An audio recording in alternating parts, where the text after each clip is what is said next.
Good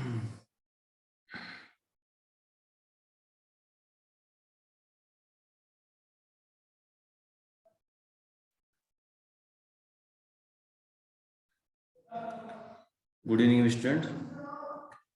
कल यहाँ पे बहुत ही ज़्यादा बारिश हुई और उसका इफेक्ट आज तक रहा। मतलब नेटवर्क थोड़ा सा दिक्कत था, इसलिए मैं रिकॉर्ड नहीं कर पाया। और आज मेरी कोशिश है कि मैं आज चैप्टर 2 भले ही 2 वीडियोस में 3 वीडियो में ख़त्म कर दूंगा। और पढ़िए आप, बाकी जो मुझसे बन पड़ेगा मैं कर दूंगा। चलिए, आज का जो टॉपिक है हम न्यूमेरिकल एक ही वीडियो में कवर कर लेंगे। पहले हम थ्योरी कवर कर रहे हैं। टॉपिक है कॉम्बिनेशन ऑफ कैपेसिटर्स। जो हमने कैपेसिटर्स पढ़े हैं उन्हें हम कंबाइन करेंगे, मतलब जोड़ेंगे। और ये कॉम्बिनेशन कुछ ऐसा ही है जैसे आप क्लास 10th में रेजिस्टर को सीरीज या पैरेलल में कनेक्ट करते थे, तो यहाँ पे अब हम कैपेसिटर को कनेक्ट करेंगे। कैपेसिटर को हम जब सबसे पहले कनेक्ट करेंगे तो इसे हम कनेक्ट करने वाले हैं सीरीज में। अब सीरीज में कनेक्शन बहुत ही इजी है। मैं यहाँ पर 3 कैपेसिटर ले रहा हूँ और ये जो 3 कैपेसिटर हैं इनका जो कैपेसिटेंस है वो डिफरेंट है। तो मैं 3 कैपेसिटर ले रहा हूँ जिनका कैपेसिटेंस है C1, C2 एंड C3 और इनको मैं सीरीज में कनेक्ट कर रहा हूँ। तो देखिए, ये है आपका फर्स्ट कैपेसिटर, ये है आपका सेकंड कैपेसिटर, ये है आपका थर्ड कैपेसिटर। इनके कैपेसिटेंस हैं C1, C2 and C3।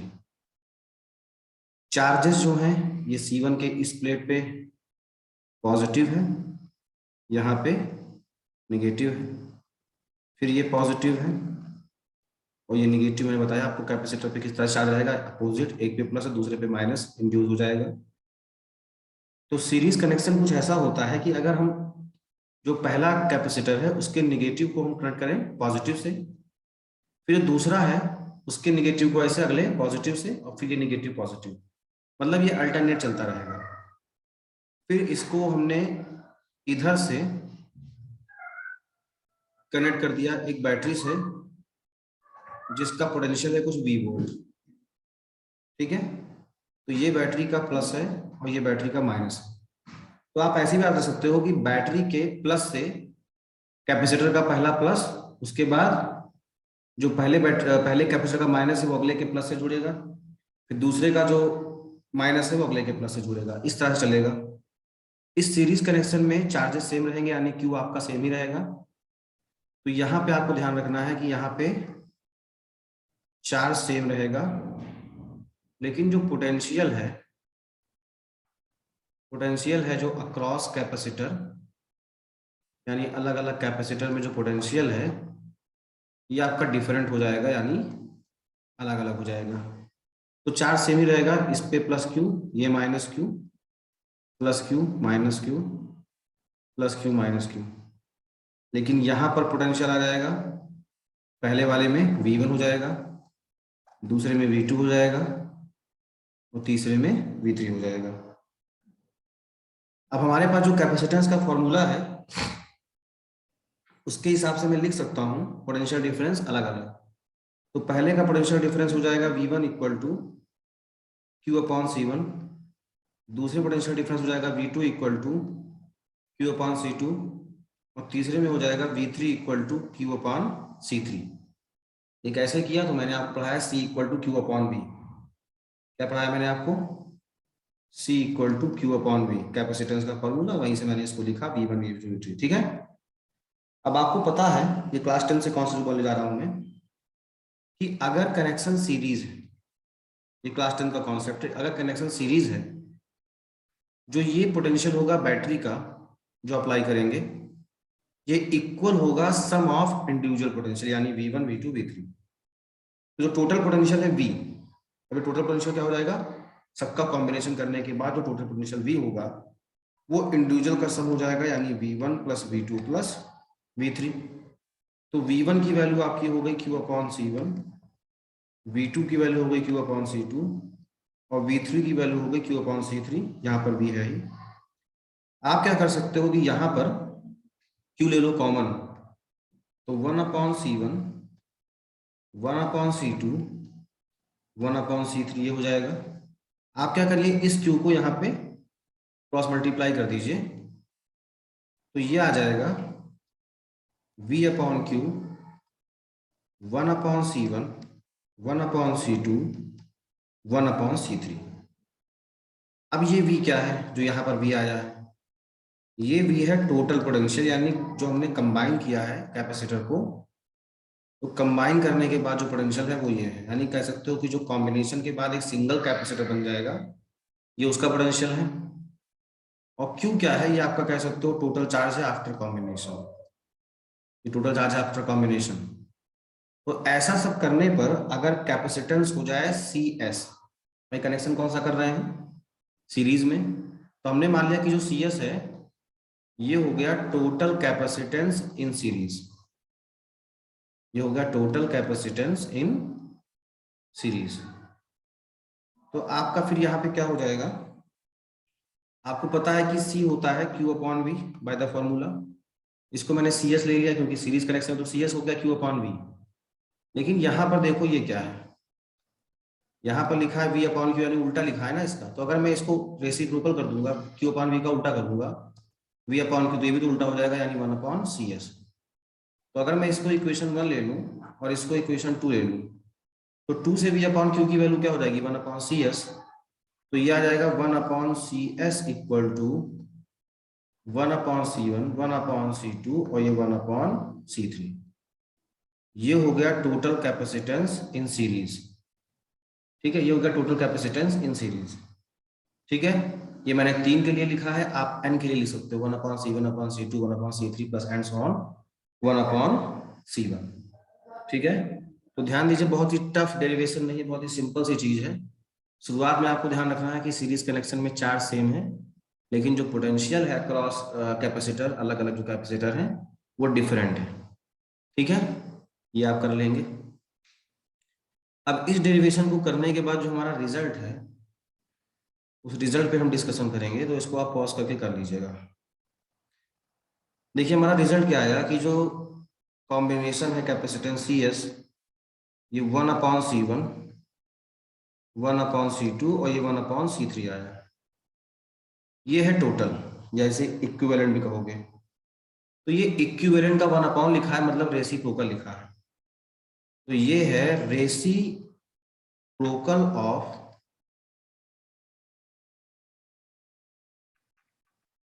Equivalent capacitance.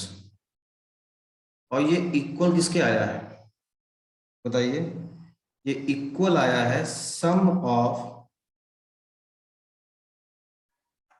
Reciprocal of individual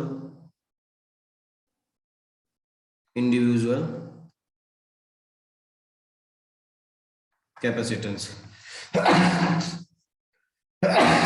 sorry student, सर्दी हो गई थोड़ी सी। तो यहां पर ये CS है, C मतलब हो गया कैपेसिटेंस, टोटल कैपेसिटेंस, और S का मतलब सीरीज में, तो ये 1 में है, मतलब रेसिप्रोकल हो गया। अपॉन का मतलब क्या हो गया, ये रेसिप्रोकल हो गया।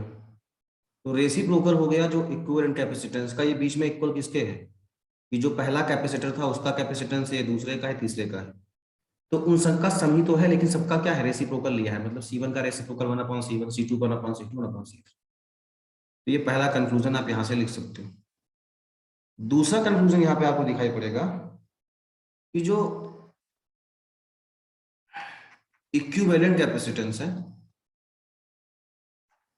जो इक्विवेलेंट कैपेसिटेंस है ये होगा स्मॉलर, ये होगा स्मॉलर किससे, किसी स्मॉलेस्ट इंडिविजुअल कैपेसिटेंस है, ये सबसे इंपॉर्टेंट है। इक्विवेलेंट मतलब जो टोटल कैपेसिटेंस है वो कम हो जाएगा, किससे, जो हम जिसको भी कंबाइन कर रहे हैं उसमें जो सबसे छोटा होगा। मैं आपको एग्जांपल लेता हूँ, C1 मैंने ले लिया 2, C2 ले लिया 3, सॉरी यहाँ पे C2 मैंने ले लिया 3 और C3 ले लिया 4। सब फैरेड में है, आप मान लो माइक्रो फैरेड में, क्योंकि मैंने बताया था ना फैरेड बहुत बड़ी चीज हो गई, ये माइक्रो फैरेड में है। अब यहाँ पर इनको हम सीरीज कनेक्शन करने जा रहे हैं, सीरीज कनेक्शन करने जा रहे हैं, लेकिन ध्यान दो सबसे छोटा कैपेसिटेंस किसका है, 2 वाले का है, ध्यान रखना। अब देखो 1/CS, 1/2, 1/3, 1/4, कितना आ जाएगा ये, 2 3 4 का एलसीएम कितना ले लें हम, चलो 12 ले लिया, 2 6 जा, 3 4 जा, 4 3 जा, ओके 4 3 जा, कितना आ जाएगा ये, 6 4 10 और 13, 13/12, इवन अपॉन CS। हमें CS चाहिए, टोटल कैपेसिटेंस चाहिए, CS लिखा है बेटा, ये राइटिंग ध्यान देना, मेरी बोल रहा हूँ इसीलिए। जब मैं इसका CS चाहिए तो इसको ऊपर ले जाऊंगा, मतलब उल्टा उल्टा करूंगा, रेसिप्रोकल करूंगा, तो CS क्या हो जाएगा, 12/13 हो जाएगा, उल्टा कर दिया ना मैंने, 13/12 का क्या होगा, 12/13 हो गया। अब यार तुम इसको अगर करोगे ना, डिवाइड करोगे, 13 से 12 को डिवाइड करोगे तो पॉइंट लगा को 0 बढ़ाओगे तो डेसिमल में जो भी वैल्यू आए, सबसे छोटा कैपेसिटेंस क्या था 2, जो टोटल कैपेसिटेंस आ रहा है वो सबसे छोटे वाले से भी कम आ रहा है। तो मेन रिजल्ट क्या है, मेन रिजल्ट ये है कि सीरीज कनेक्शन में जो कैपेसिटेंस है वो डिक्रीज कर जाएगा। डिक्रीज कर नहीं, डिक्रीज किया सीरीज कनेक्शन में, चेक करिए आप, एग्जाम्पल दिया मैंने। तो अगर हमें कहीं कैपेसिटेंस को कम करना हुआ और हमारे पास कई सारे कैपेसिटर दिए रहे, तो उनका हम कनेक्शन कैसे करेंगे, सीरीज करेंगे। ये सबसे इंपॉर्टेंट चीज थी। आई बात समझ में। बाकी मैंने आपको बता दिया कि चार्ज यहाँ पे क्या रहेगा, सेम रहेगा, ठीक है, चार्ज सेम रहेगा, क्यू सेम रहेगा और वी आपका डिफरेंट रहेगा, जिससे आप डेरिवेशन कर पाओगे। सीरीज कनेक्शन के लिए जो लास्ट इंपॉर्टेंट बात है वो ये है कि यहाँ जो पोटेंशियल होगा वी किसी भी कैपेसिटर में, जो हम देख रहे हैं 3 3 लिया हमने, जो पोटेंशियल हो किसी भी कैपेसिटर का, ये इनवर्सली प्रोपोर्शनल होगा, इनवर्सली प्रोपोर्शनल होगा कैपेसिटेंस के, ठीक है। जब इनको न्यूमेरिकल कराएंगे आपको तो हम ये बात आपको बताएंगे लास्ट वाली। तो V जो है कैपेसिटेंस के इनवर्सली है, तो इसका मतलब ये है कि पोटेंशियल बढ़ाओगे यहाँ पर तो कैपेसिटेंस कम हो जाएगा, चार्ज कम स्टोर करेगा, कैपेसिटेंस पोटेंशियल घटाओगे तो कैपेसिटेंस बढ़ेगा। ये हो गया पूरा आपका सीरीज कनेक्शन, ठीक है। अभी हम पढ़ेंगे पैरेलल, और न्यूमेरिकल मैं पूरा एक ही वीडियो में करा दूंगा, कंप्लीट न्यूमेरिकल, ठीक है। थ्योरी खत्म कर रहा हूँ फिलहाल आज, जितना भी टाइम लगेगा इसको खत्म कर देता हूँ और आराम से आप देख लीजिएगा, ताकि कल वाले में मैं आपको फिर कल वाले वीडियो में जो है मैं आपको चैप्टर 3 स्टार्ट कर दूंगा, ठीक है। नोट कर लीजिए इसे आप। बड़ी प्रॉब्लम रहती है बेटा, वरना रोज हो जाए, जैसे कल बारिश हो गई, बारिश के बाद पता है यहाँ पे बिल्कुल इंटरनेट देने लगा, ठीक है।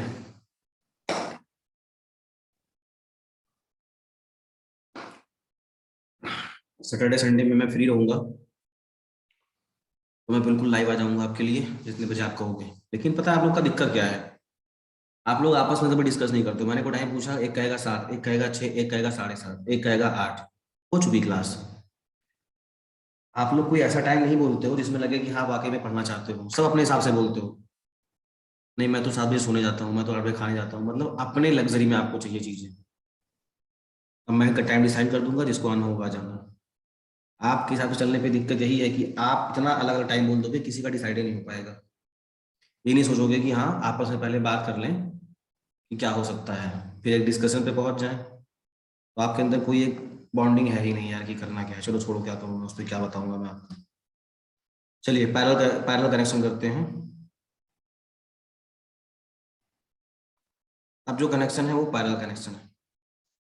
पैरेलल कनेक्शन में ऐसा करेंगे जैसे हमने अभी जो किया सीरीज में, कि एक का पॉजिटिव दूसरे के नेगेटिव से, फिर नेगेटिव पॉजिटिव, ऐसे अल्टरनेट जोड़ा, लेकिन यहाँ पे सारे पॉजिटिव एक कॉमन पॉइंट पे आएंगे और सारे नेगेटिव एक कॉमन पॉइंट पे आएंगे। तो ये कुछ इस तरह से जुड़ेगा, ये पहला कैपेसिटर और इधर आपका प्लस चार्ज, इधर माइनस, ये दूसरा कैपेसिटर, इस पे प्लस चार्ज, इस पे माइनस।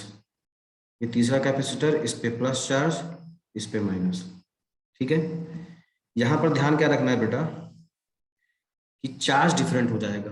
अब यहाँ पे पहले वाले केस से पैरेलल में चार्ज डिफरेंट हो जाएगा, हर एक में चार्ज अलग अलग हो जाएगा, लेकिन V सेम रहेगा, यानी पोटेंशियल सेम हो जाएगा। ठीक है, अब देखो तीनों को मैं एक ही कॉमन पॉइंट पे जोड़ दूंगा। तीनों को मैं एक ही कॉमन पॉइंट पे जोड़ दिया, और एक ही कॉमन पॉइंट पे जोड़ने के बाद मैंने इसको देखो ये इधर बैटरी लगा दिया V वोल्ट का, और बैटरी से लगाने के बाद ये बैटरी का इधर प्लस और इधर माइनस कर दिया। ठीक है, और यहाँ पर ये Q1, ये माइनस Q1 है ना, ये प्लस Q1, ये माइनस Q1, ऐसे सब पे आएगा। अब पहले वाले का जो कैपेसिटेंस है वो C1 है, दूसरे वाले का कैपेसिटेंस C2 है, तीसरे वाले का C3 है, तो इस पे चार्ज क्या आ जाएगा, प्लस Q2 और इधर माइनस Q2, ये प्लस Q3 और ये माइनस Q3, ये माइनस है बेटा इधर वाला यहाँ पे। ठीक है, ये हो गया। तो यहाँ पर सबका पॉजिटिव प्लेट, तीनों का एक कॉमन पॉइंट पे, तीनों का नेगेटिव प्लेट एक ही कॉमन पॉइंट पे जुड़ेगा, फिर बैटरी से जुड़ेगा, चार्ज डिफरेंट हो जाएगा, V सेम रह जाएगा।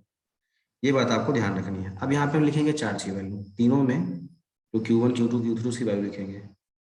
तो Q1 कितना हो जाएगा ये आपको पता है, फॉर्मूले से ही हो जाएगा C1V, Q2 हो जाएगा C2V, है ना, और फिर आपका जो Q3 हो जाएगा ये हो जाएगा C3V।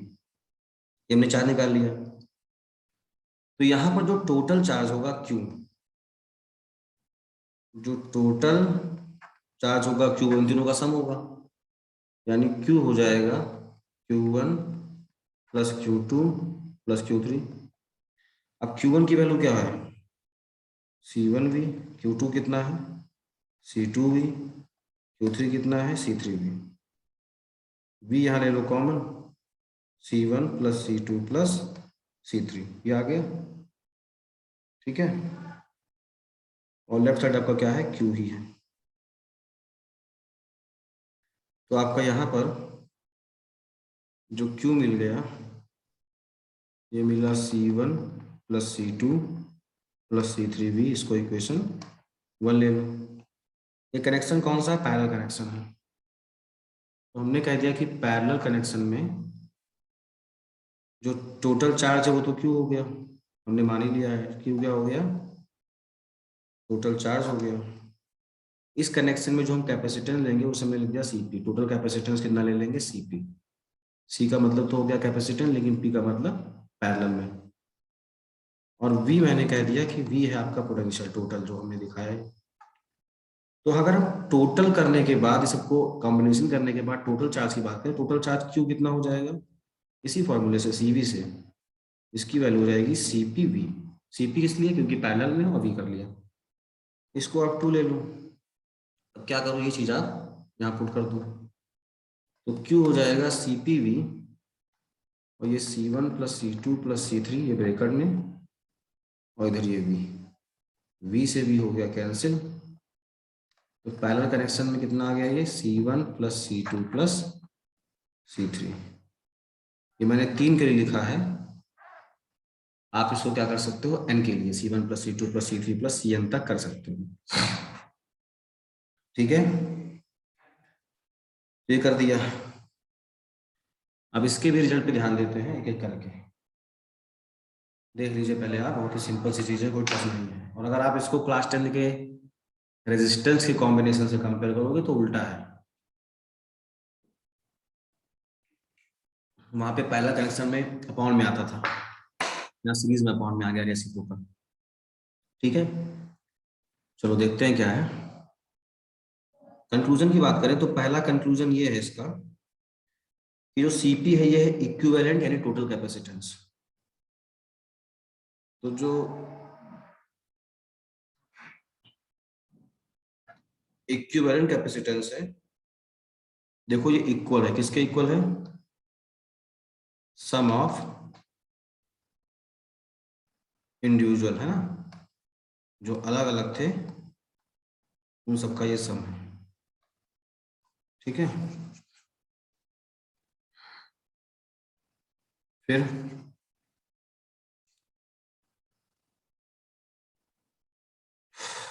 दूसरा कंक्लूजन देखते हैं। ये पहले वाले से उल्टा हो जाएगा।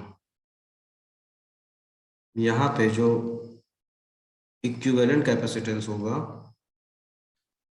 यानी जो टोटल कैपेसिटेंस होगा, ये होगा लार्जर। किससे?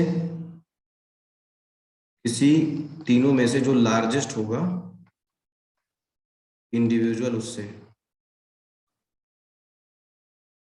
कैसे? फिर से एग्जांपल ले लो। C1 हो गया 2, C2 हो गया 3 और C3 हो गया 4। सबसे बड़ा कैपेसिटेंस क्या है? 4 है, ध्यान रखना। टोटल CP कितना हो जाएगा? 2 + 3 + 4, 2 3 5 4 9। देखो कैपेसिटेंस जो है 9, वो जो इंडिविजुअल में सबसे बड़ा था उससे बड़ा हो गया। तो इंपॉर्टेंट बात यही है कि पैरेलल कनेक्शन में कैपेसिटेंस बढ़ गया, मतलब ज्यादा चार्ज स्टोर कर पाएगा। तो अगर हमें कैपेसिटेंस बढ़ाना होगा तो हम किस तरह का फिर करेंगे? कनेक्शन पैरेलल करेंगे। ये इसका दूसरा कंक्लूजन हो गया। अगर मैं कहूं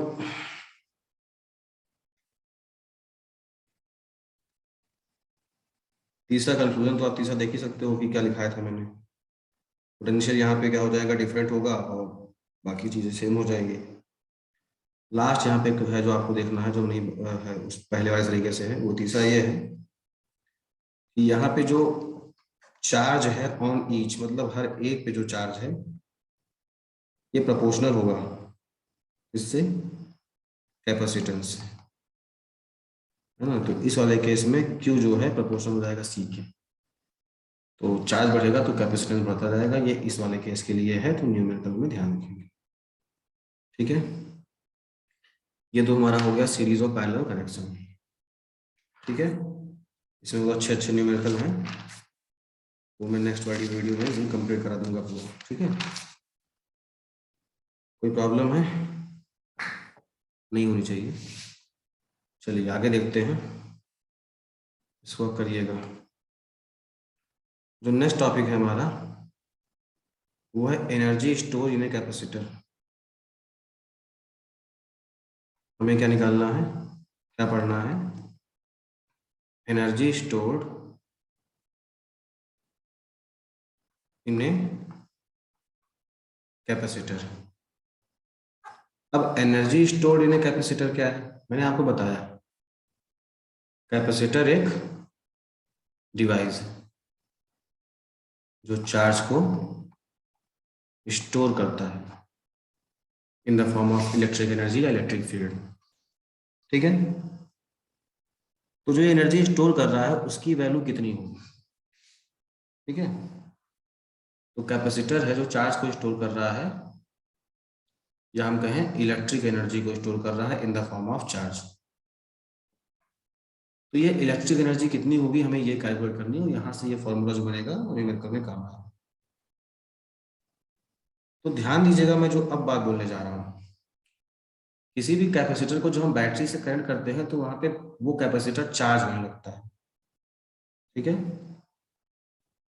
तो जो ये प्रोसेस है चार्जिंग का, इसके चार्जिंग का, कैपेसिटर के चार्जिंग का, इसमें होता क्या है? इसमें ये होता है कि इलेक्ट्रिक चार्ज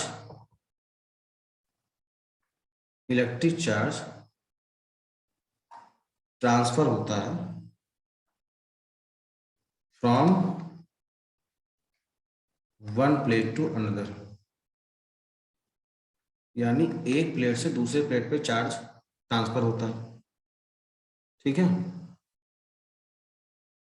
तो मान लो ये एक प्लेट है, दूसरा प्लेट है, बैटरी से कनेक्ट किया तो इस पे प्लस कैसे आया या इस पे माइनस कैसे आया?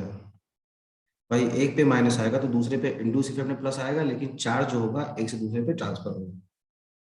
अब जो चार्ज ट्रांसफर होगा इसमें क्या होगा, चार्ज ट्रांसफर में यहाँ वर्क डन होगा। क्यों वर्क डन होगा भाई, यहाँ प्लस है, और अगर फिर से एक प्लस आप भेज रहे हो तो ये प्लस इस प्लस को क्या करेगा, रिपल्सन करेगा। तो आपको उस रिपल्सन फोर्स के अगेंस्ट फोर्स लगाना होगा इस चार्ज को इस प्लेट तक ट्रांसफर करने के लिए, और वो अगेंस्ट फोर्स से क्या होगा, अगेंस्ट वर्क डन, और वही वर्क डन स्टोर हो जाएगा एज ए एनर्जी। हम चैप्टर 1 से देख रहे हैं, जो वर्क डन है वही स्टोर होगा एज ए एनर्जी। तो यहां पर मेन बात ये हो गई कि जो वर्क डन है, जो वर्क डन है इन चार्जिंग द कैपेसिटर, जो वर्क डन है इन चार्जिंग द कैपेसिटर, यही आपका स्टोर होगा एज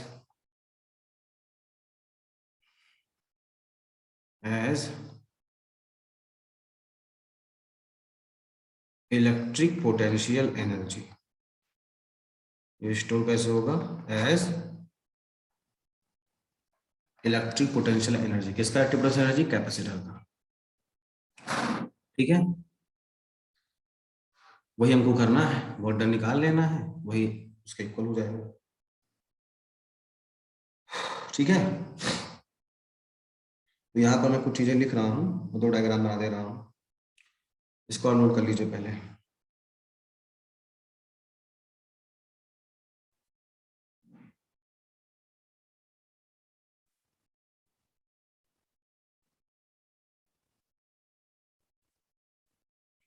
हो जाए तो बता देना, क्या बताओगे, मतलब मैं तो लाइव हूँ ही नहीं, मैं भी भूल जाता हूँ।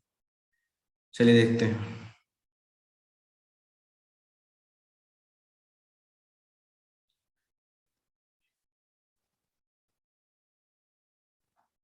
ये मैं दो प्लेट दिखा रहा हूँ आपको, ठीक है। अब ये प्लेट पे क्या है, ये हम ले रहे हैं कि शुरुआत में देखिए ये एक कैपेसिटर है, ये एक कैपेसिटर है,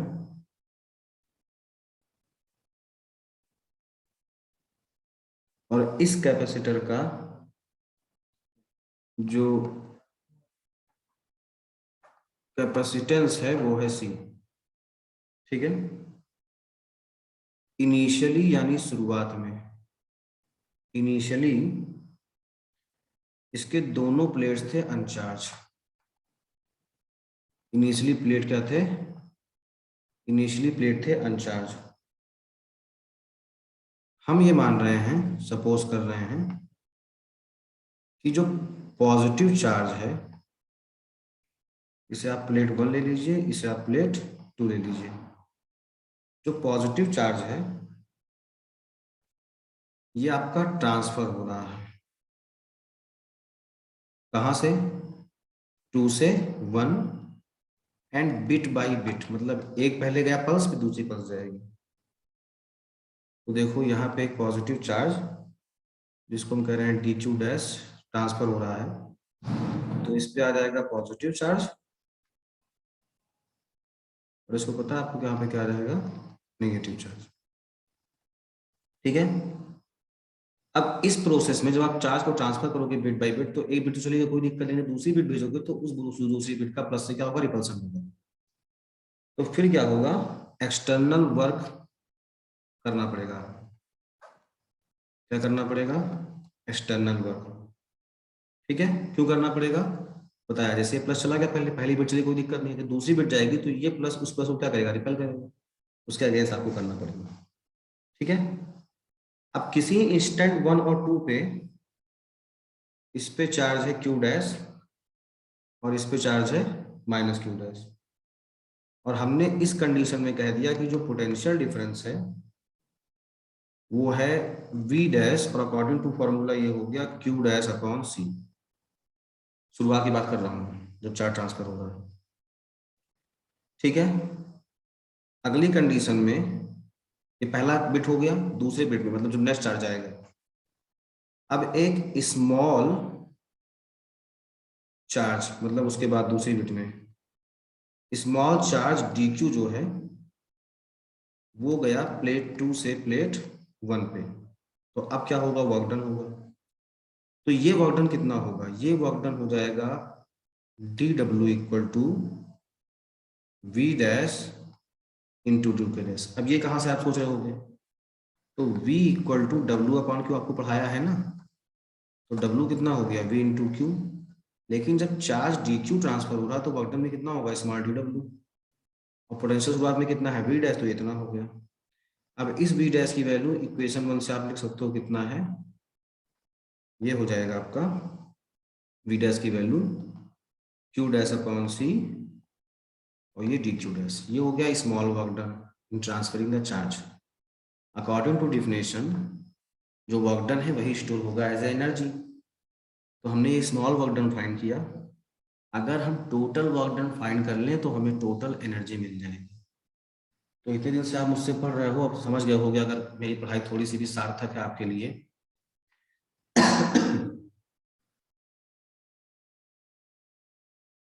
क्या होगा यहाँ पर, ये होगा कि अब हम अगर इसको टोटल चाहते हैं तो क्या करेंगे, इंटीग्रेट करेंगे। क्या करेंगे, इंटीग्रेट करेंगे। तो अगर हमें चाहिए टोटल वर्क डन, हमें क्या चाहिए, हमें चाहिए टोटल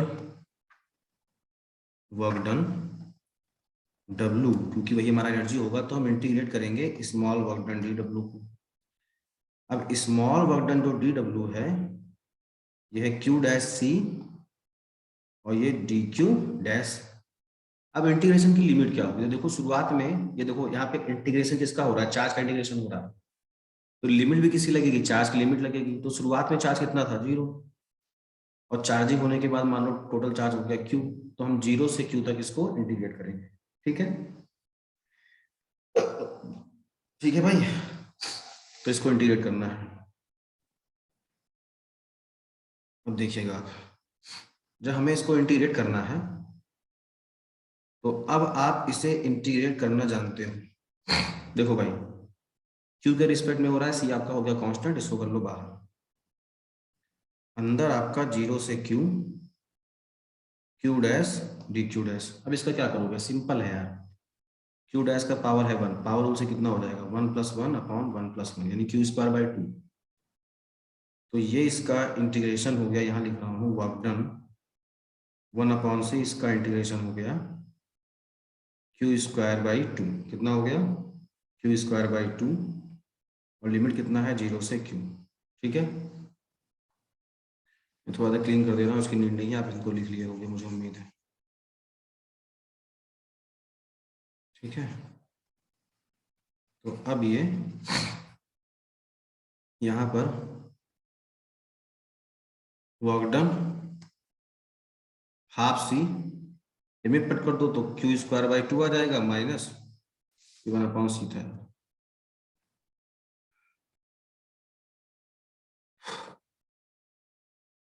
देखो ये 1 अपॉन सी अंदर लिमिट पुट कर दो तो Q square by 2 upper limit minus 0 square by 2 lower limit. तो वर्क डन कितना आ गया, वर्क डन आ गया half Q square by C, इतना लिख दूं। कितना गया work done, half Q square by C. और मैंने कहा यही वर्क आपका स्टोर होगा in the form of potential energy. किसका पोटेंशियल एनर्जी, कैपेसिटर का। इसको डिनोट कर दोगे यू से, तो पोटेंशियल एनर्जी यू कितनी आए कैपेसिटर की, हाफ क्यू स्क्वायर बाई सी। ये पहला फॉर्मूला हो गया, ये पहला फॉर्मूला हो गया। दूसरा फॉर्मूला क्या मिलेगा, अगर मैं यहाँ पे क्यू की वैल्यू पुट कर दूं सी वी, तो यू हो जाएगा हाफ क्यू स्क्वायर, कितना हो जाएगा सी स्क्वायर वी स्क्वायर अपॉन सी, तो सी से एक सी कैंसिल, तो यू हो जाएगा हाफ सी वी स्क्वायर। ये दूसरा फॉर्मूला हो गया, ये हो गया दूसरा फॉर्मूला। ठीक है, अब मैं क्या करूं, दूसरे वाले फॉर्मूले में, मैं दूसरे वाले फॉर्मूले में, तो बेटा ऐसे खुद ही कर सकते हो, ये सब कोई बहुत बड़ा मैं तीर नहीं बता रहा हूँ, तो दिन से फिजिक्स पढ़ रहा हूँ, समझ में आता होगा। हम दूसरे वाले फॉर्मूले में क्या करें कि सी की वैल्यू पुट कर दें क्यू अपॉन वी, तो यू हो जाएगा हाफ, सी की वैल्यू कितनी हो जाएगी Q upon V into V square, तो वी से एक वी कैंसिल हो जाएगा, तो यू कितना आ गया हाफ क्यू वी। तो एक फॉर्मूला, दो, तीन, ये तीन फॉर्मूले आपके न्यूमेरिकल में यूज होंगे जब आप बात करोगे एनर्जी ऑफ द कैपेसिटर की। जब आप बात करोगे एनर्जी ऑफ द कैपेसिटर की, तो तीन फॉर्मूले आपके यूज होंगे, ठीक है। ये तीन फॉर्मूले आपके यूज होंगे।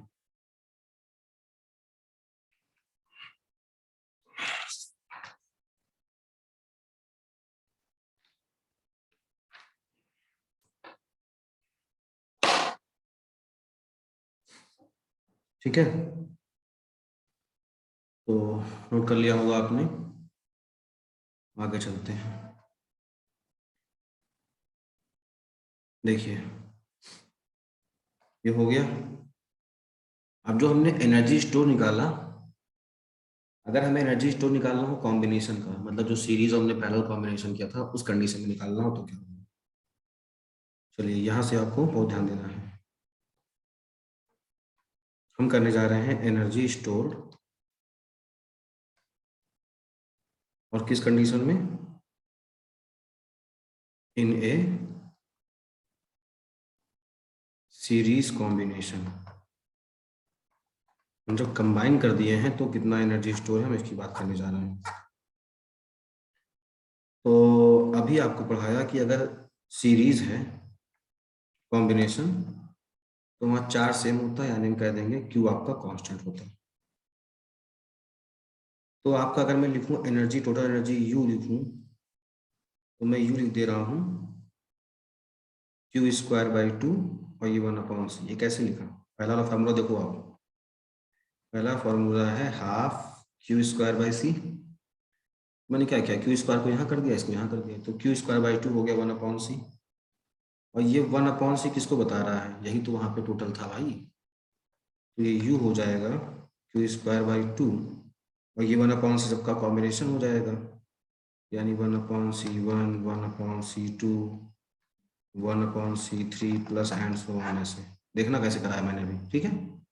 ये हो जाएगा, मैं सबको कर दूं मल्टीप्लाई 1/1, तो क्यू स्क्वायर अपॉन 2c1, दूसरा क्यू स्क्वायर अपॉन 2c2, तीसरा क्यू स्क्वायर अपॉन 2c3, और ये ऐसे एंड सो ऑन। तो u आपका यहाँ पे क्या लिखा है, क्यू स्क्वायर अपॉन 2c, है ना। तो देखो ये क्यू स्क्वायर अपॉन 2c1, मतलब ये पहले का हो गया पोटेंशियल एनर्जी, ये हो गया दूसरे का, ये हो गया तीसरे का, ऐसे चलता रहेगा। यानी सीरीज कॉम्बिनेशन में पोटेंशियल एनर्जी यू क्या हो जाएगा, u1 plus u2 plus u3। ये हो गया सीरीज कॉम्बिनेशन में u1 plus u2 plus u3। समझे, न्यूमेरिकल में सब बता दूंगा, थोड़ा सा भरोसा रखो भाई, रख सकते हो तो, वरना आपके पास जो विकल्प है कर लेना, मुझे बता देना, ठीक है। सारा खेल पेशेंस का है। जब मैं बलरामपुर था तो सब कुछ खत्म लगता था, क्योंकि अपनी लाइफ खत्म ही हो रही थी दिन पे दिन। फिर यहाँ आया हूँ, ऐसा नहीं बहुत लाइफ इजी है, लाइफ टफ हो गई। घर पे था, बना बनाया खाना मिलता था, कपड़े धुले मिलते थे, ये बहुत आसान थी, तो सब कुछ करना पड़ता है। तो असली टाइम मैनेजमेंट अब शुरू हुआ है, और उसके बीच पढ़ना भी पड़ता है। और मैं तो सेकंड डे ही फ्रस्ट्रेट हो गया था कि क्या मैंने सही फैसला लिया कि गलत फैसला लिया, और मन में ये आने लगा कि कहीं सेलेक्ट नहीं हुआ तो क्या करूँगा, ठीक है। लेकिन फिर मेरा मोटिवेशन पता है आप लोगों से बहुत हाई है। आप लोग जो, मैंने 4 साल जेवीएस में था या कोचिंग सेंटर में, मैं आपको बीच बीच में मैंने बहुत मोटिवेशन लेक्चर दिया है, मैं बोलता रहता था, तो मेरे अनुभव है यार, मैंने किसी का सुन के नहीं बोला यूट्यूब से। तो मेरा जो सबसे अपना प्लस पॉइंट है, गॉड गिफ्टेड है कि यार मैं अपने आप को सेल्फ मोटिवेट कर लेता हूँ। सेकेंड डे फ्रस्ट्रेट हुआ, फिर मैंने खुद की कविताएं लिखी, कि सफल होना है तो त्यागना पड़ता है। कविता सुनाऊं कभी आपको, मैंने लिखा है कि हो सके तो त्याग दो, ये मेरी कविता का शीर्षक है। ये सबके लिए है ना, जो अपने आप को कहते हैं कि मैं सफल हो जाऊंगा। सफल ऐसे कोई नहीं हो जाता, ठीक है। अगर मैंने पहले त्यागा होता तो शायद मैं अब तक कुछ हो गया होता। ऐसा नहीं कि मैं सफल नहीं हूँ, लेकिन जो सफलता की एक परिभाषा है हमारे समाज में, उसमें थोड़ी सी दिक्कत है वो सोसाइटी के हिसाब से, तो पाने की कोशिश में हूँ, है ना। तो मैंने कविता लिखी, फिर मोटिवेशन हो गया, है ना। तो ये चलता रहता है। तो पढ़ाई बहुत पेशेंस का काम है, मोटिवेशन का काम है, और अपने आप को एक लय में बांधने का काम है। बाकी मैं आपको समझा रहा हूँ जब तक समझा सकता हूँ, बाकी होगा वही जो आपकी भाग्य है। भाग्य बहुत बड़ा खेल है बेटा। मेरा भाग्य जो मुझे यहाँ ले आया है, आपका भाग्य जो आप वहाँ हो, और आपका भाग्य क्या होगा आगे देखा जाएगा। चलिए, अब हम निकालेंगे एनर्जी स्टोर्ड इन पैरेलल। अब हम फाइंड करेंगे एनर्जी स्टोर्ड इन पैरेलल। तो टोटल एनर्जी यू को हम लिख देंगे हाफ सी वी स्क्वायर। और मैं इस फॉर्मूले का यूज क्यों कर रहा हूं, क्योंकि जस्ट पढ़ाया है। सॉरी बच्चों, सर्दी हो गई है मुझे। पैरेलल कॉम्बिनेशन में वी कांस्टेंट होता है, तो हमने इस फॉर्मूले का यूज किया।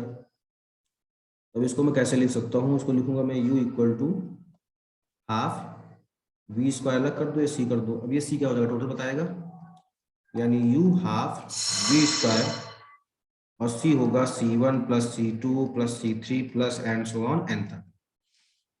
मल्टीप्लाई कर दो, तो half C1 V square, half C2 V square, half C3 V square, square है ये, एंड सो ऑन।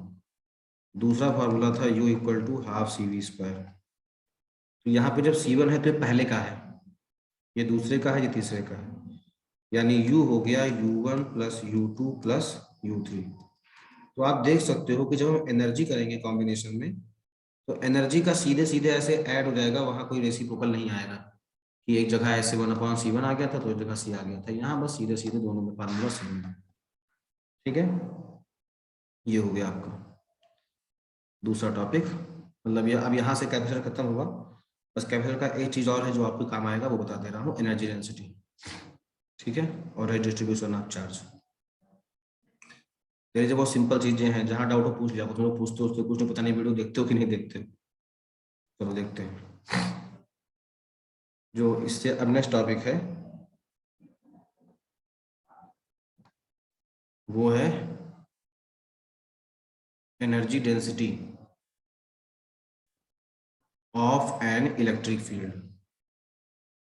तो ये इलेक्ट्रिक फील्ड का कॉन्सेप्ट कहां से आ गया, ये इसलिए आया कि जो कैपेसिटर है वो चार्ज स्टोर करता है, इलेक्ट्रिकल एनर्जी स्टोर करता है, लेकिन इलेक्ट्रिक फील्ड के फॉर्म में स्टोर करता है, क्योंकि चार्जेस वहां पे स्टैटिक में रेस्ट बने रहते हैं, ठीक है।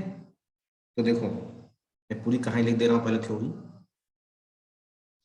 जो कैपेसिटर है, जब ये चार्ज होगा तो क्या होगा, इलेक्ट्रिक फील्ड सेटअप हो जाएगा, इलेक्ट्रिक फील्ड बन जाएगा। कहां पर, बिटवीन द प्लेट्स, जो दोनों प्लेट हैं कैपेसिटर के उनके बीच में। जब चार्ज होगा, चार्ज मतलब चार्ज होना, चार्ज स्टोर होने लगेगा, तो इलेक्ट्रिक फील्ड सेटअप हो जाएगा।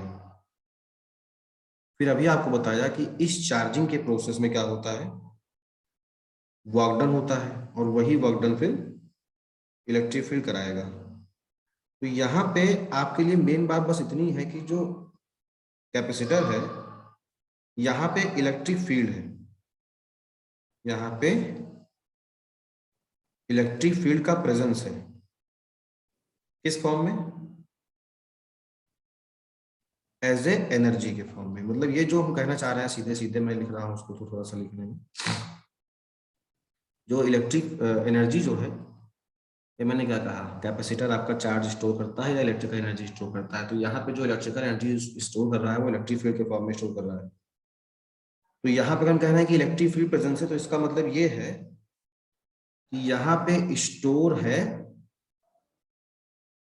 एनर्जी। यहाँ पे क्या है, स्टोर है एनर्जी, या ऐसा कह दो कि energy is stored in the electric field. ज्यादा अच्छा ये है कि energy is store in the electric field. ये पूरे चार्जिंग के प्रोसेस में हो रहा है। ठीक है, अब हमें इसका एनर्जी डेंसिटी निकालना है। तो डेंसिटी ध्यान रखना, डेंसिटी क्या होता है, अगर हम खाली मास डेंसिटी की बात करें तो होता है पर यूनिट वॉल्यूम, पर यूनिट वॉल्यूम। ये बात ध्यान रखना, यहाँ पे भी कॉन्सेप्ट लगेगा, हमें एनर्जी पर यूनिट वॉल्यूम निकालना है। हम यहाँ पर ले रहे हैं एक पैरेलल प्लेट कैपेसिटर, और अगर पिछला वीडियो आपने देखा होगा तभी समझ पाओगे। हम ले रहे हैं एक पैरेलल प्लेट कैपेसिटर जिसके प्लेट का एरिया है ए, और इन दोनों प्लेट के बीच का जो सेपरेशन है वो है डी। तो पता है आपको कि इसका कैपेसिटेंस कितना हो जाएगा, ये आपके जबान पे रटा होना चाहिए। कैपेसिटेंस ही हो जाएगा epsilon not a upon D. ये मैंने आपको फाइंड कराया है पीछे, ये कैपेसिटेंस हो जाएगा। अब अगर हम ये ले लें कि सिग्मा जो है ये है सरफेस चार्ज डेंसिटी, मतलब जो कैपेसिटर का प्लेट है उसके सरफेस पे जो चार्ज है डिस्ट्रीब्यूट, उसकी चार्ज डेंसिटी है सिग्मा। तो फिर अब उसके बीच में इलेक्ट्रिक फील्ड कितना होगा पता है आपको ना, कैपेसिटर के बीच में इलेक्ट्रिक फील्ड होगा, तो प्लेट्स की वजह से जो इलेक्ट्रिक फील्ड होता है वही होगा। तो यहाँ पर जो इलेक्ट्रिक फील्ड होगा बिटवीन कैपेसिटर प्लेट्स, ये इलेक्ट्रिक फील्ड ई हो जाएगा सिग्मा अपॉन एप्सिलॉन नॉट। तो इससे सिग्मा कितना आ जाएगा, सिग्मा आ जाएगा एप्सिलॉन नॉट इंटू ई, ये आ गया। इसके बाद हम बात करेंगे चार्ज की, क्योंकि चार्ज के फॉर्म में स्टोर हो रहा है। तो चार्ज कितना होगा किसी भी प्लेट पे, दोनों प्लेट है तो किसी में से एक की बात कर रहे हैं हम। चार्ज कितना होगा आइदर प्लेट पे, तो आपको पता है सरफेस चार्ज डेंसिटी सिग्मा होता है charge per unit area, charge per unit area तो क्यू अपान ए। तो इससे क्यू हो जाएगा सिग्मा ए, और सिग्मा की वैल्यू यहां से कितनी है एप्सिलॉन नॉट ई। तो क्यू हो गया एप्सिलॉन नॉट ई और ये ए, ये हो गया चार्ज। ठीक है, हमें बात करनी थी एनर्जी स्टोर की, क्योंकि एनर्जी डेंसिटी निकालना है। तो अभी मैंने आपको एनर्जी स्टोर का फॉर्मूला बताया कैपेसिटेंस के फॉर्म में, वो कितना है, वो है आपका U equal to Q square by 2c, ये बताया आपको। अब Q की वैल्यू आप यहाँ पे पुट कर दो, तो Q की वैल्यू एप्सिलॉन नॉट ई ए है, तो जाहिर सी बात है एप्सिलॉन नॉट ई ए इसका स्क्वायर नीचे 2, और C की वैल्यू यहाँ से यूज करो, यानी ये epsilon not a upon D. U कितना आ जाएगा एप्सिलॉन नॉट का स्क्वायर, ए का स्क्वायर, ई का स्क्वायर, 2 एप्सिलॉन नॉट ए और डी। एप्सिलॉन नॉट से एक एप्सिलॉन नॉट कैंसिल हो जाएगा, ए से एक ए कैंसिल हो जाएगा, डी ऊपर मल्टीप्लाई हो जाएगा। तो यू को ऐसे लिखेंगे अब हम 1/2 को अलग कर दो, एप्सिलॉन नॉट को अलग कर दो, ई स्क्वायर को अलग कर दो, और तुम्हारा ए जो बचा है उस ए से डी हो गया मल्टीप्लाई, ए से क्या हो गया डी हो गया मल्टीप्लाई। ये आया केवल एनर्जी, ये आया केवल एनर्जी, एनर्जी स्टोर आया केवल, ये ध्यान दीजिएगा, ये केवल एनर्जी स्टोर आया। ठीक है, और इसका लास्ट चैप्टर जब पढ़ेंगे हम ना, तो वहां पे भी काम आएगा ये। अब ये एनर्जी स्टोर आ गया, तो अब देखिए U आपको मिला half epsilon naught E square A D, अगर ध्यान से देखोगे तो ये एडी जो है ये हो जाएगा वॉल्यूम ऑफ कैपेसिटर। अब अगर ये भी मुझे बताना पड़े तो इसका मतलब 11th में तुमने मुझसे नहीं पढ़ा था, length into breadth into height, ये हो गया एरिया, जो हाइट है उसी को डिस्प्लेसमेंट ले लिया है, तो एडी डिस्टेंस ले लिया है, तो एडी क्या हो गया वॉल्यूम। अब यहां पर जो एनर्जी स्टोर होगा पर यूनिट वॉल्यूम, उसी को क्या कहेंगे हम, एनर्जी डेंसिटी कहेंगे। और शुरुआत में बोल दिया था करंट वॉल्यूम का कॉन्सेप्ट क्या है, तो ये केवल एनर्जी स्टोर है। जब इसका पर यूनिट वॉल्यूम निकालेंगे, यानी इसको यूनिट वॉल्यूम से डिवाइड कर देंगे, तो हमें क्या मिल जाएगा, एनर्जी डेंसिटी। तो इसको लिखेंगे स्मॉल यू से एनर्जी डेंसिटी को, तो एनर्जी डेंसिटी यू क्या होगा, एनर्जी स्टोर्ड यू पर यूनिट वॉल्यूम यानी एडी। तो यानी इस पूरे यू को हमने half epsilon naught E square AD को डिवाइड कर दिया, एडी से एडी कैंसिल, तो ये आ गया half epsilon naught E square. This is the energy density of electric field. This is the energy density of electric field in the form of electric field। Same चीजें निकलती है magnetic field के लिए, जब हम पढ़ेंगे लास्ट में chapter आएगा हमारा अल्टरनेटिंग करंट, सबसे खतरनाक चैप्टर है पूरे 12th में, तभी आपको मिलेगा। ठीक है, तो आप यहाँ पे कह सकते हो कि जो इलेक्ट्रिक फील्ड है ये एक तरह का एनर्जी डेंसिटी है, जिसकी इक्वल कितनी है, half epsilon naught E square. Density का मतलब कैपेसिटर के वॉल्यूम में, पर यूनिट वॉल्यूम में कितनी एनर्जी स्टोर है, वो एनर्जी डेंसिटी है। तो यहां से आपको न्यूमेरिकल मिलेगा, समझ गए। अब कैपेसिटर से रिलेटेड लास्ट टॉपिक, मतलब लास्ट नहीं, जो यहाँ पढ़ रहा है कॉम्बिनेशन, उससे फिर अभी लास्ट टॉपिक जो मुझे लगता है सिलेबस में है, वो है रे डिस्ट्रीब्यूशन ऑफ चार्ज। इसको देखेंगे, बाकी हम अभी इसके बाद नेक्स्ट वीडियो अपलोड करेंगे, मतलब आज ही कर दूंगा वो, लेकिन एक साथ 2 घंटे का नहीं करूंगा, वरना आप देखते भी हो जाओगे। ये है टॉपिक री डिस्ट्रीब्यूशन ऑफ चार्जेस। ये क्या है, रीडिस्ट्रीब्यूशन। डिस्ट्रीब्यूशन समझते हो, एक बार डिस्ट्रीब्यूट है, रीडिस्ट्रीब्यूशन मतलब फिर से वो कुछ चेंज होगा, ट्रांसफर होगा, वो हमें देखना है। तो ध्यान दो, यहाँ पर हम ले रहे हैं 2 इंसुलेटेड कंडक्टर, पहले लिख दूं ताकि आपको कंफ्यूज हो। हम ले रहे हैं 2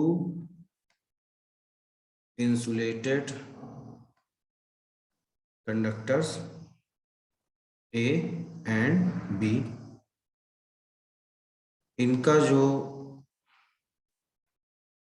कैपेसिटेंस है, एक का है C1, दूसरे का है C2। इन पे जो चार्ज है, एक पे है Q1, दूसरे पे है Q2, और फिर इनका जो पोटेंशियल है, इसका है V1, इसका है V2। देख रहे हैं आप, तो यहां पर मैंने बना दिया कंडक्टर, ये हो गया A, और इंसुलेटेड मतलब इसके नीचे जो स्टैंड लगा हुआ ये इंसुलेटर है। फिर यहाँ पर एक दूसरा है B, और इसके नीचे भी ये इंसुलेटिंग स्टैंड, ताकि चार्ज कहीं जाए ना। इसका कैपेसिटेंस है C1, इसका कैपेसिटेंस है C2, यहाँ पे ये है चार्ज स्टोर, यहाँ पर है ये चार्ज स्टोर। ठीक है, हम क्या कर रहे हैं, इन दोनों ही कंडक्टर्स को ज्वाइन कर देंगे एक थिन कंडक्टिंग वायर से। तो मैंने इसे ज्वाइन कर दिया, दोनों को क्या किया हमने, ज्वाइन कर दिया एक थिन पतले कंडक्टिंग वायर से। जब ऐसा करोगे तो क्या होगा, ऐसा करने से जो पॉजिटिव चार्ज है वो फ्लो करेगा। वो कहाँ फ्लो करेगा, जाहिर सी बात है, from higher potential to lower potential. ये हायर से लोअर पोटेंशियल की तरफ आपका चार्ज मूव करेगा। कब तक मूव करेगा, ये भी कॉन्सेप्ट पढ़ा चुका हूं। जब तक दोनों के potential V1 equal to V2 ना हो जाए, सब पहले बता चुका हूँ। तो ये जो प्रोसेस है इसमें हम कहेंगे कि चार्ज क्या हो रहा है, रीडिस्ट्रीब्यूट हो रहा है। चार्ज क्या हो रहा है, रीडिस्ट्रीब्यूट हो रहा है। आई बात समझ में? देखो भाई, जब इनका कैपेसिटेंस डिफरेंट है तो इसका मतलब इस पे चार्ज भी डिफरेंट स्टोर होगा और पोटेंशियल किसी का हायर होगा किसी का कम होगा, तभी एक को V1 V2 एक को V2 लिया है। अगर सेम होता तो मैं VV भी ले देता ना। तो अब चार्ज है डिफरेंट है, पोटेंशियल डिफरेंट है, वो कनेक्ट किया है, चार्ज ट्रांसफर हो रहा है। कब तक ट्रांसफर होता है, पोटेंशियल दोनों के सेम ना हो जाए। ये प्रोसेस है चार्जेस ऑफ ये कैसे, इसी का कहेंगे रीडिस्ट्रीब्यूशन ऑफ चार्जेस। इसे हम कहेंगे रीडिस्ट्रीब्यूशन ऑफ चार्जेस। तो भले चार्ज रीडिस्ट्रीब्यूट हो जाए, चार्ज इधर से उधर ट्रांसफर हो जाए, लेकिन टोटल चार्ज पे कोई फर्क नहीं पड़ेगा। जो टोटल चार्ज है, कंजर्वेशन ऑफ चार्ज के कॉन्सेप्ट से टोटल चार्ज पे कोई फर्क नहीं पड़ेगा, तो ये Q1 प्लस Q2 रहेगा। ठीक है। और यहाँ पे जो थिन मैंने कहा था वो इसलिए कहा था, ये मान के कि कंडक्टिंग वायर कोई चार्ज स्टोर नहीं करेगा। अगर थिन ना लेके थिन ले लें तो कंडक्टर ही तो कैपेसिटर बनता है, तो ये भी चार्ज स्टोर कर लेता, तो कहानी कहाँ चार्ज सेम हो जाती है। तो इस यहाँ पे थिन लिया है। ठीक है। तो टोटल चार्ज अगर Q1 प्लस Q2 हो गया और ये दोनों कनेक्ट जब हो गए हैं तो उनका कैपेसिटेंस भी कनेक्ट हो जाएगा। यानी इनका जो कंबाइंड कैपेसिटेंस होगा, मतलब जोड़ने के बाद जो कैपेसिटेंस होगा वो हो गया C1 प्लस C2। तो हम निकाल लेंगे कॉमन पोटेंशियल V। तो कॉमन पोटेंशियल मतलब दोनों का पोटेंशियल एक बार जोड़ने के बाद। तो पोटेंशियल V क्या होता है, ये होता है चार्ज अपॉन कैपेसिटेंस। इतनी देर से फार्मूला पढ़ा रहा हूँ बार बार। तो कॉमन पोटेंशियल हमने V लेट किया है, तो टोटल चार्ज कितना हो जाएगा, Q1 प्लस Q2। और कैपेसिटेंस टोटल कितना हो जाएगा, C1 प्लस C2। पहले में चार्ज Q1 कितना होगा, तो ये हो जाएगा C1 V1। और दूसरे में चार्ज Q2 कितना हो जाएगा, ये हो जाएगा C2 V2। तो इस हिसाब से V की वैल्यू क्या हो गई, Q1 हो गया C1 V1, Q2 हो गया C2 V2, और ये हो गया C1 प्लस C2। ठीक है। तो ये कॉमन पोटेंशियल के यहां से एक फॉर्मूले से आपका चीजें सॉल्व होंगी। ठीक है, ध्यान रखिएगा। ये चीज आपकी हो गई। और अब इसके बाद जो मैं पढ़ाऊंगा नेक्स्ट वीडियो में, जिसमें आपका ये खत्म करने वाला हूँ, तो मैं क्या पढ़ाऊंगा पहले बता दे रहा हूँ। डाइलेक्ट्रिक्स और उनका पोलराइजेशन अभी मतलब तुरंत आपको वीडियो मिल जाएगा, कल सुबह तक दोनों आपको मिल जाएगा। मतलब एक तो रात में मिल जाएगा, दूसरा भी अपलोड कर दूंगा तो भी मिल जाएगा, सुबह आप खोलोगे मिल जाएगा। Dielectrics and polarisation, polar and non polar dielectric, polarisation of polar dielectric, reduction, मतलब अब ये पूरा खत्म कर दूंगा। ठीक है, बस एक लेक्चर काम हुआ है। तो कनेक्ट करिए, मुझे कभी फोन कर लिया करिए, पूछिए क्या कैसे करना है। आप तो निगेटिव ज़्यादा हो मुझे लगता है, कोई नहीं, चलता रहता है। चलिए, थैंक यू।